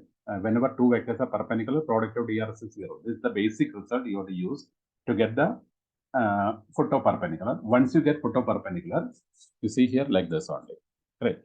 Take this line as a mirror. This is a mirror, and this is the object. Right, 163, whatever may be. Then join this. It will be perpendicular. Yeah, this is perpendicular. Then the same distance you take it down. This is the object, this is the mirror, this is the image, and this image is called reflection. Right. So this point M will be the midpoint. So what you do, 163 you are calculating, this point you have to find out. Correct. By the method, any method you can use it. Try to find out this point M. After getting M, use the midpoint, you will get the image. Right. Midpoint formula, x1 plus x2 by 2, that formula you use it, you will get the image. So these are the expected questions from 3D. Now come to the next chapter. There is linear programming problems. Here 1 3-mark question, graphical representation, and a 2 1-mark question, MCQ. So this is the total distribution of marks in LPP. So graph bounded only normally they are. So we know the method, and I don't have to explain this. Bounded method everybody knows. After getting the feasible region, take all corner points, then prepare a table. Objective function, you use it. Z equals AX plus BY. Corner points, some 2, 3 points will be there, or 4 points will be there. Then the value which you are getting maximum will be the maximum value. And if you want minimum, then take the minimum value. At what point you are getting that minimum or maximum, you have to calculate. This is a normal method. But I think they may ask even unbounded also. Correct, because for the last 1 or 2 years, there was no question from unbounded. So this is an expected question. So what you do, after drawing, suppose you are getting a graph like this, correct? I will draw it again this. I will draw it here. See, after drawing the graph, suppose this is one line you get it, and this is another one, correct? And after getting this, after shading, so this is one shading you are doing, correct? Because this, you know the method, and this is the second shading you are doing. Now, and the first quadrant also given, trivial, x greater than or equal to 0, y greater than or equal to 0 means first quadrant. Then first quadrant. So what is the common area? This is the common area, right? This area is common. Then as there's a common area, first quadrant, and this is called feasible region. Is it bounded or unbounded? It is unbounded. So whenever question comes like this, you go by your own method. What are the corner points? This is 1 point, this is 1 point, here 1 point. So this call it as A, B, and C, and go by same method. Corner points you write it. Then next heading is Z equals that, whatever may be. And generally writing Z equals AX plus BY. Corner points you are finding 0, 8, maybe sub 2, 4, 2, 6. Next one is 8, 0. Correct, 8, 0. Then you are getting the answer here. Suppose you are getting Z is equal to 80. Here Z equals minus 2. And here Z you are getting as 42. Then if the question is maximum, then 80. Right. So Z equals 80 is the maximum value at what point? 0, 8. So 0, 8 is the point at which the function is having maximum over. But whether this is the final answer? No. If the question is unbounded, then this answer may or may not be the maximum value. So in order to check whether it is maximum or maximum or not, what you do, you have to draw one more graph by taking this expression. Suppose this is 2x minus 3y, something like that. So what you do, you have to draw one more graph, carefully listen, 2x minus 3y and join with this or combine with 80. I am writing 2x minus 3y. From where I got this, from where I extracted this from the objective function. From where I extracted this, the value which I got it as maximum. Now, if the question is maximum, you use greater than symbol. If the question is minimum, you use less than symbol. Now, I am going to draw one more graph of 2x minus 3y equals 80. There is no equal sign. So you have to draw dotted line only. Okay. So draw the graph of this. How 2x minus 3y equals 80, you write it. Then prepare a table and draw the graph. Suppose you are getting a graph like this. This is the graph you are getting. Okay. And then shading. And you are shading. Suppose this is my shading. Just guess it. Assume that this is my shading. Now, which is the feasible region? Earlier we got it, this one. And this is the feasible region. This is the area which we have shaded now. If anything is common here, no, nothing is common. If nothing is common, then this solution will be the final solution, or 8 is the maximum value. Yes. Therefore, 0, 8 is the point at which the given objective function is having maximum, and that value, namely 80. Therefore, the maximum value of Z is 80 at the point 0. Yes, answer is correct.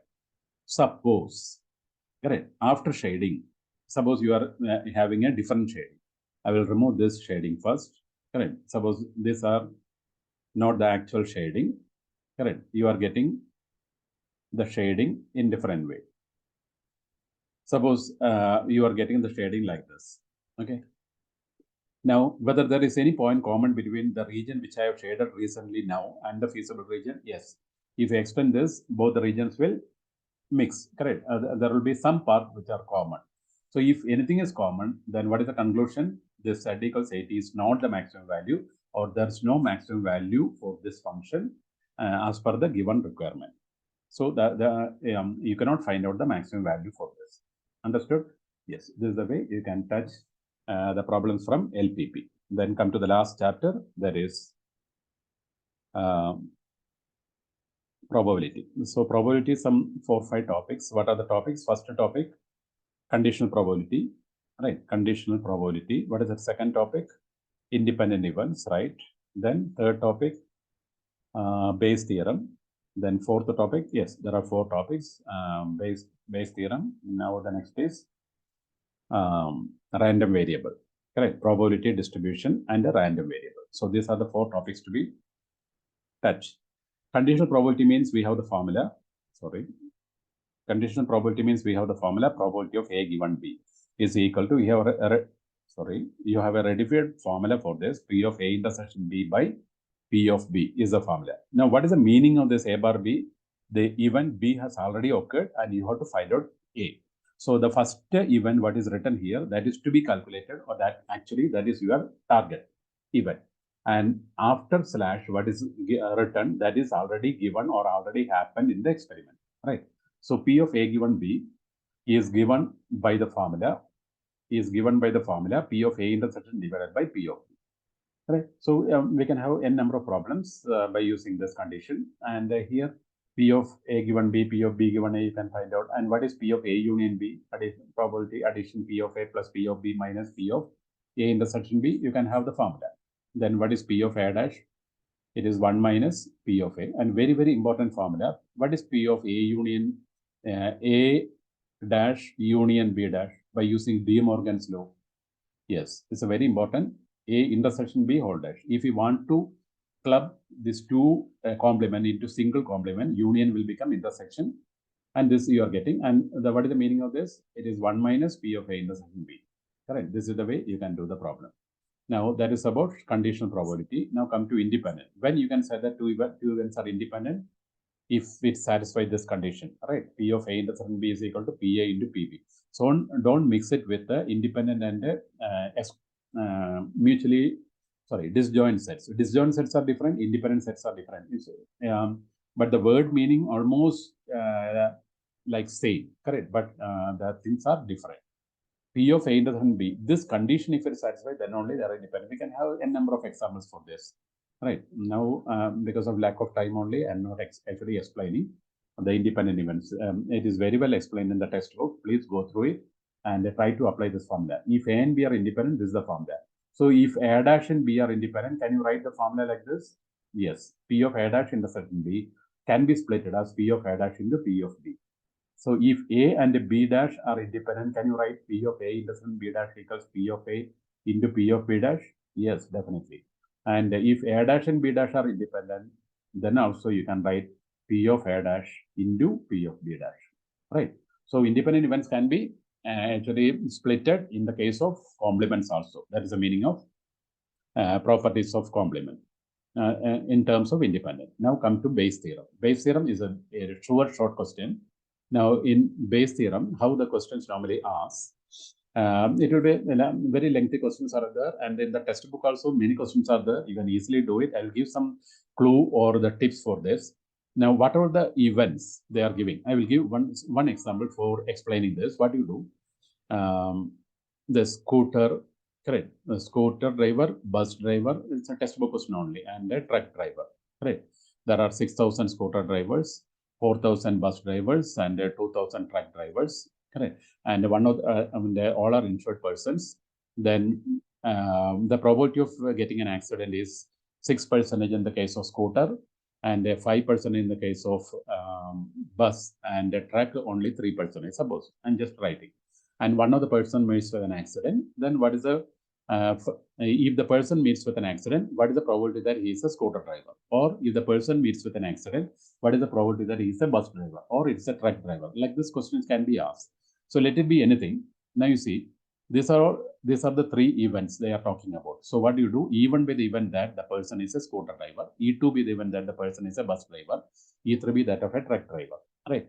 Then what is the common event here? This is accident, correct? So this is the accident case, percentage of accidents in the case of insured scooter drivers. 5% insured scooter bus drivers are also meets with an accident, and here the percentage is less, that is 3%.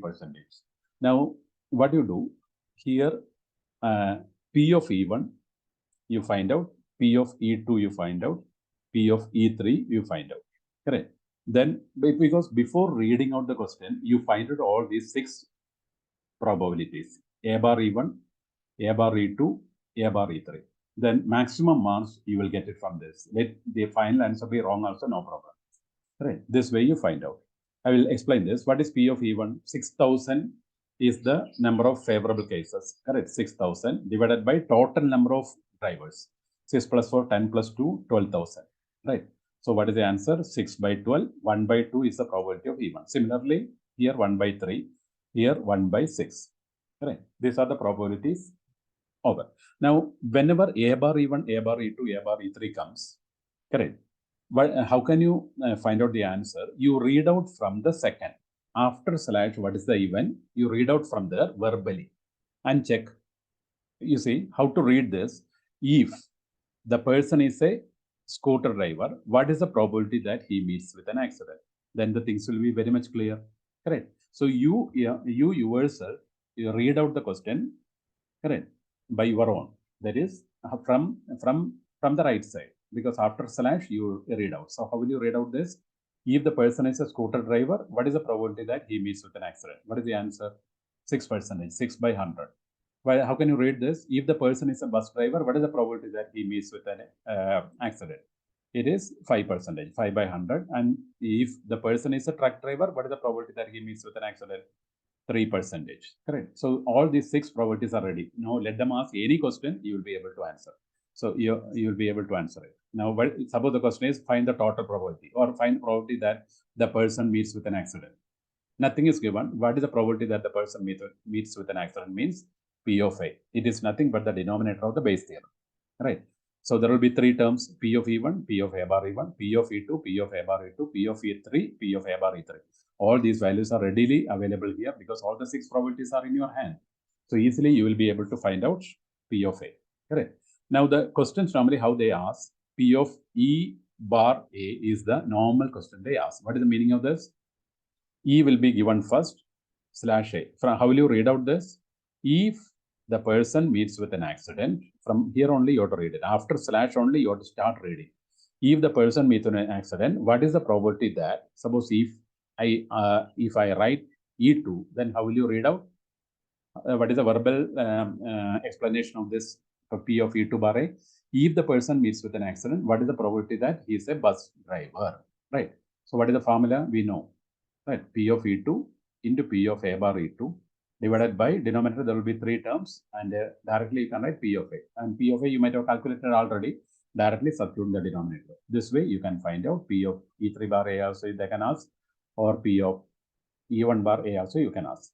So minimum 7 to 8 problems of this type, that heart attack problem, then diet problem like this. Some and a factory, three factories are there. One is having a backup of this much time. Like this, many number of questions you will get it. If you are getting a clear idea about one problem, definitely you will be able to score here a 5-mark question, because very important here. Either the question may be from CSQ case study question, otherwise it will be a 5-mark question. So children, go through this each and every problem and try to get your doubts clear from your teacher and see that you are attempting without fail. Definitely you will be able to score mark from this area. It seems to be difficult, but it is not like that. Students like actually many students actually like to do the problems of probability because it is having some live. Correct. There are some chapters that is totally dry, but this is totally a live chapter, so easily they will do it with a lot of interest. Now let us move to the last part: probability distribution and random variable and probability distribution. Random variable is X, and what is probability distribution? It is a table. Correct. It is a table in which the first row is taking random variable. Right, it holds random variable and its corresponding probabilities. So these values you find out and see that the total is 1, because the total probability must be 1. This is one common property. Now here you can take one example.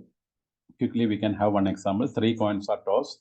Find the probability distribution and the mean. I will write like this: mean of number of heads. Suppose a question comes like this, right? Then what is to be done? Probability distribution you need and a mean also you need. Anyway, the table is must. It is mandatory for getting into mean. Because what is the formula for finding mean or expectation?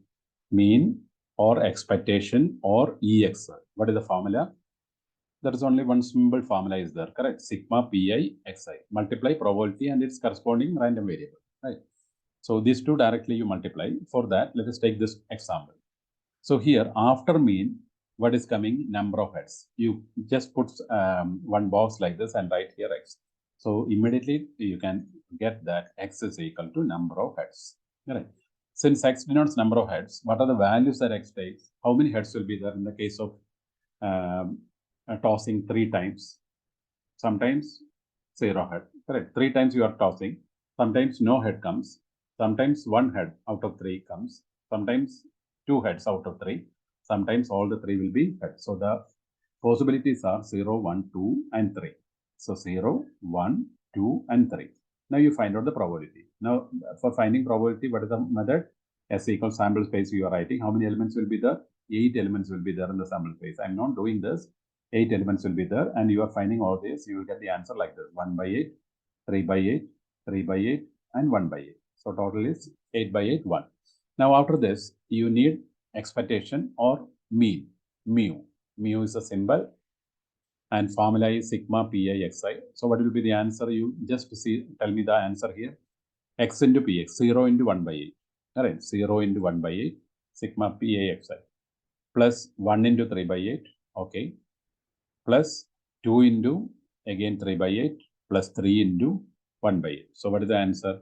This is 0, 3 by 8 plus 6 by 8 plus 3 by 8. So the answer is 12 by 8 is equal to 3 by 2. Therefore 3 by 2 is the value of EX, right? So this is the way you can do the problems. So that is about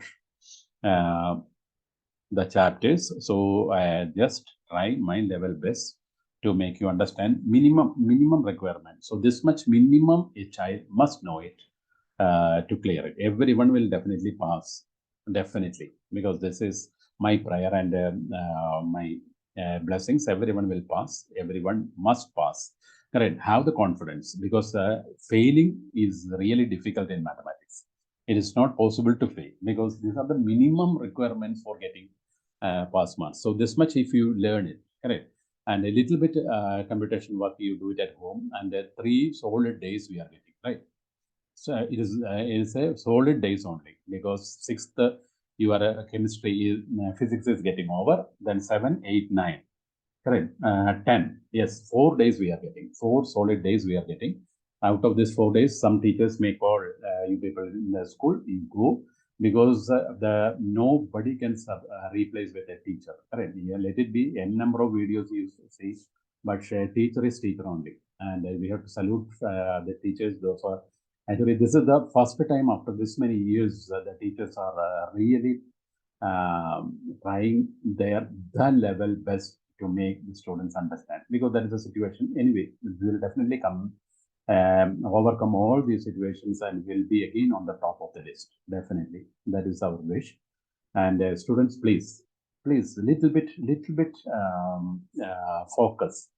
Only few days left. Correct. That 4 days is more than enough to pass with a minimum 40% in marks. If you are not knowing even a single problem in mathematics class 12, that much confidence we are giving you. So please try to understand. As a good student, right, as a KBN, you must show that you can also do within this no time, within this very limited time, you can also do your level best. Okay. So for this, we are going to wind up this video. So all the best to all of you. God help you, and God will definitely bless you to get very good marks in mathematics. All the best, children. Have a nice day. Thank you. Thank you very much.